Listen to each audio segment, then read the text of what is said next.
Rien n'est plus inspirant que de voir des gens se réunir pour accueillir de nouveaux réfugiés dans leur collectivité et pour favoriser leur intégration.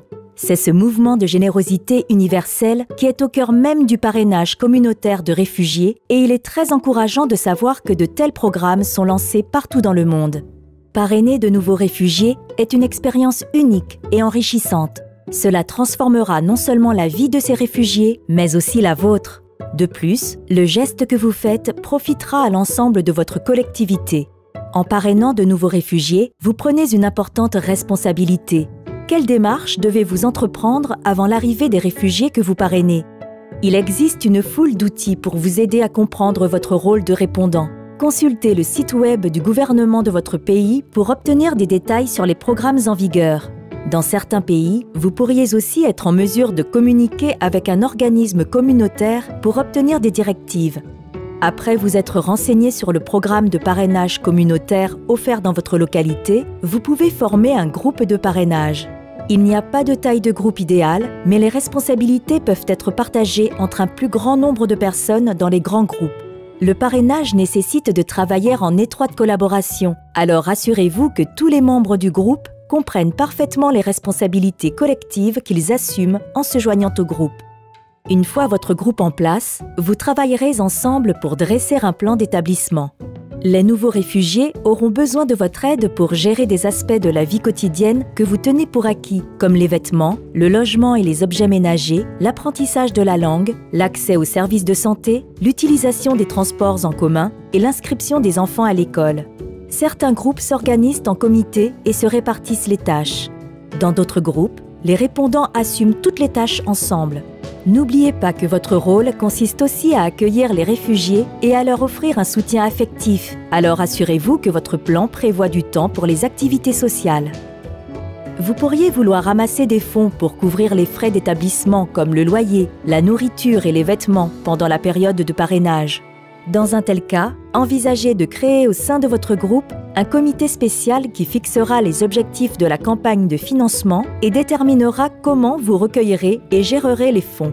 Les possibilités sont innombrables. Alors rappelez-vous de vous amuser et de mettre à contribution vos amis, votre famille, vos voisins, les entreprises locales et votre collectivité.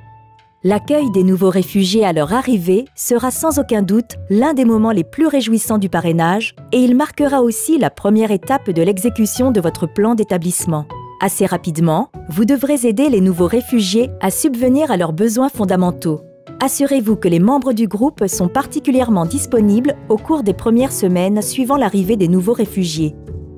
Peu après leur arrivée, prévoyez une réunion d'orientation avec les nouveaux réfugiés. Il est important d'établir des conversations ouvertes dans les deux sens pour bâtir la confiance, gérer les attentes mutuelles et préparer les nouveaux réfugiés aux défis et aux possibilités qui les attendent. Le cas échéant, trouvez un interprète pour assurer des communications claires et positives et pour gérer les rendez-vous importants, notamment au début du parrainage. Avec le temps, encouragez les nouveaux réfugiés à interagir avec vous sans l'aide d'un interprète. Vous créerez ainsi un climat de confiance et les aiderez à s'intégrer plus rapidement. À mesure que vous apprendrez à les connaître, les nouveaux réfugiés pourraient vous révéler des renseignements personnels comme des détails sur leur santé ou les circonstances qui les ont incités à quitter leur pays.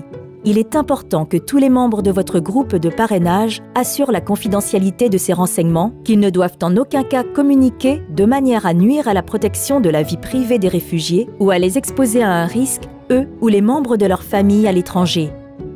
N'oubliez pas que le parrainage a pour but de rendre les réfugiés autonomes. Ils auront certes à leur arrivée un ensemble unique de besoins, mais les parrainages les plus efficaces seront ceux qui offriront un soutien et qui encourageront l'indépendance. Pour atteindre l'autonomie, il est indispensable de trouver un emploi. Aidez donc les nouveaux réfugiés adultes à comprendre comment s'effectue une recherche d'emploi dans leur nouvelle collectivité et recommandez-leur de recourir à un counseling d'emploi si un tel service est disponible. Veillez aussi à ce que les nouveaux réfugiés trouvent des moyens de s'amuser en leur proposant des programmes récréatifs, en les orientant vers des activités communautaires et en leur organisant des activités sociales. Au fur et à mesure que les nouveaux réfugiés s'intégreront dans leur nouvelle collectivité et acquerront de l'autonomie, la relation formelle entre le répondant et le nouveau réfugié arrivera à son terme. Dans beaucoup de cas, les liens d'amitié et communautaires qui se seront étroitement tissés au cours de ce cheminement d'établissement perdureront. Apprenez-en davantage à propos du parrainage de réfugiés communautaires, ici.